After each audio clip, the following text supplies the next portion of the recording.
Well, Happy New Year, my people. This year happens to be a year that we should take data analytics very seriously. And VSP has prepared for this, and that is why we have actually improved, as a matter of fact, greatly enhance VSP. Now you can see the new VSP version 2.0 as it's starting. That is it. Proudly made in Nigeria, in Africa, by Africans.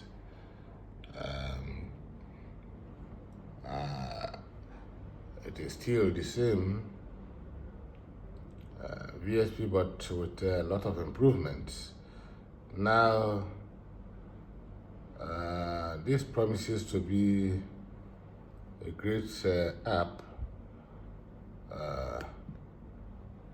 and of course, it has been all along. Now, let's see some of the new improvements that is there. Here we have the additional modules, which is a cross-sectional analysis, then autoregressive integrated moving averages analysis, and of course we have the thematic analysis, the combat chapter analysis, and we also have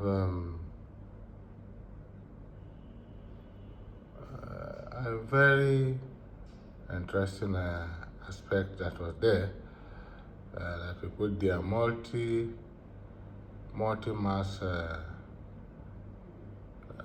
calculation console, and with this we can get so many things done.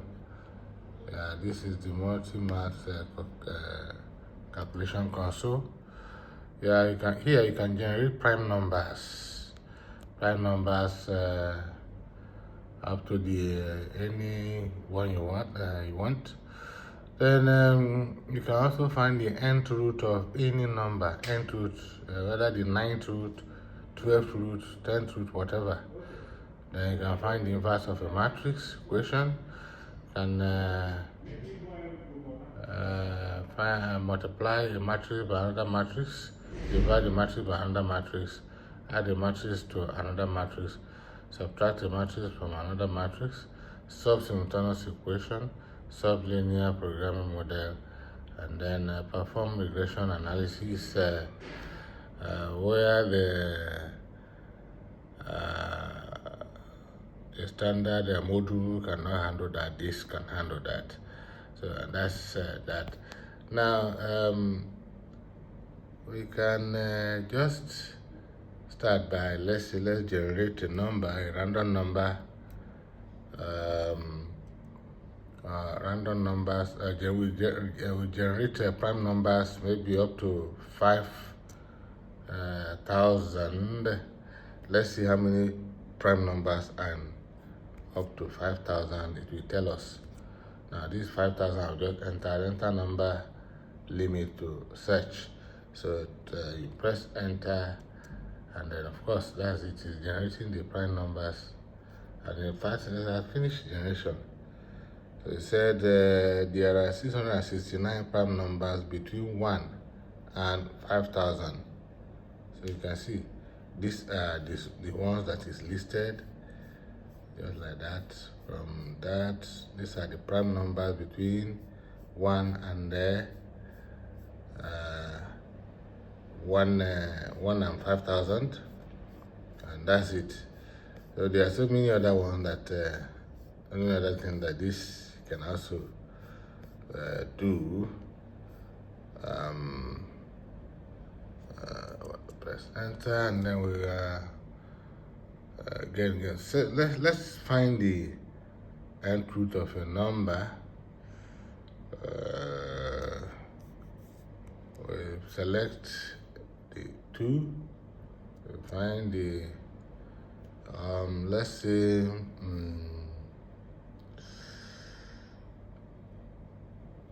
64,000.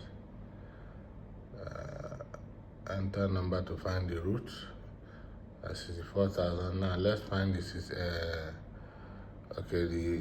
16th root of 64,000, 16th root here. So we type 16, we say, we press enter. Now you can see.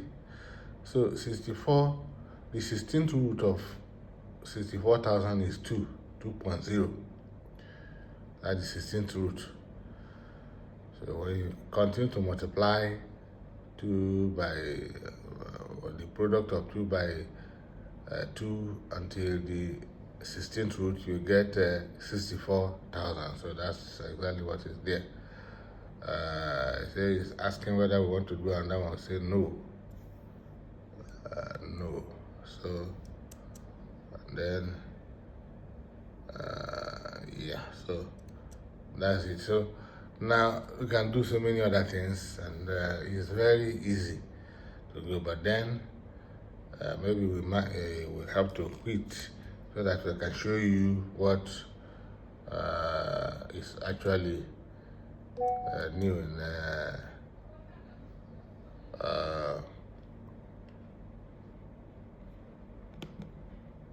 what is actually new in the VSP 2.0. Now let's go now to the help so that I can show you the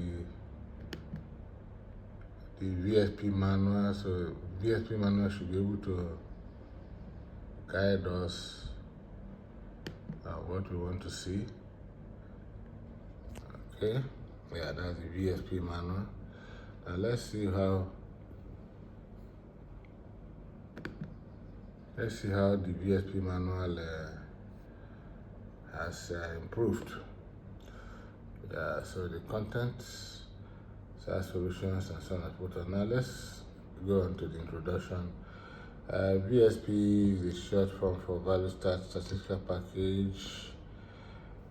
It's a suite of programs designed to offer cutting-edge solutions to advanced statistical analysis for researchers, students, teachers, research coordinators, as well as others. Now we have done this severally before in other. Now let us now go to where matters. We're now talking about the new improvements. There's the new logo, then what it is. Now installing this is a very valuable tool for those who have bought it and those who want to reinstall, so that they will be guided. So however, preparing your data set files is have been enriched to guide the user. Now running the programs. To run the VSP software, double click VSP ESP, okay, and then the outstanding features of VSP 2.0 is exactly what took us to this particular video. Now this is what we want the users to see. Now, the 5 most outstanding features of VSP 2.0 are that 1, it enables the multiple processing of many dependent or outcome variables. That's 1. And then 2, It allows for data conversion from one format to another. For instance, it enables users the ability and choice to convert data from whole numbers to ratios or percentages before processing, and from whole numbers or percentages to logged values before processing, depending on what the user wants. And the log value is the natural logarithm. Most of the time, you find out that you have very large figures trying to regress against very small figures, and by the time you do that, then of course it will generate some kind of inaccurate results. But when you log it, then everything will be put in the same base, and then the result will be more accurate. So this feature enables a level playing field for the analysis as well as the unification of the results for a better and more meaningful interpretation. The third outstanding feature is that it automatically cleans the data set for invalid entries like outliers, null and infinite numbers, and replaces them with column means before processing. So very, very, very good. Sometimes you can generate data that some of them are incomplete, but not to worry, the VSP will correct them, and rather than making them or processing them as incomplete, it will try to correct them by either using the column means for the missing data or erasing the missing data entirely, depending on your choice. Now, the fourth one is that it enables users to introduce control variables. And control variables are variables which are designed to test the effect of predictors on the outcome variables.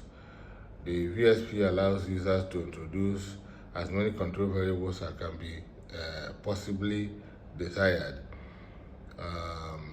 5, it enables users to introduce moderating variables, which are variables designed to test the strength and the direction of the predictor variables on the outcome variables after adjusting for a joint or combined effects on the predictor variables. So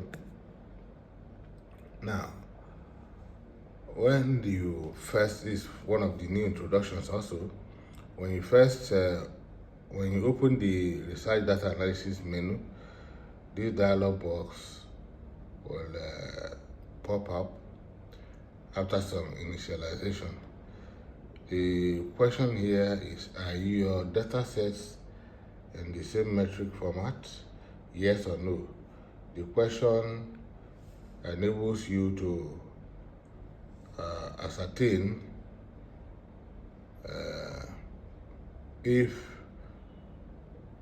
the data in data sets to be analyzed are in the same metric format.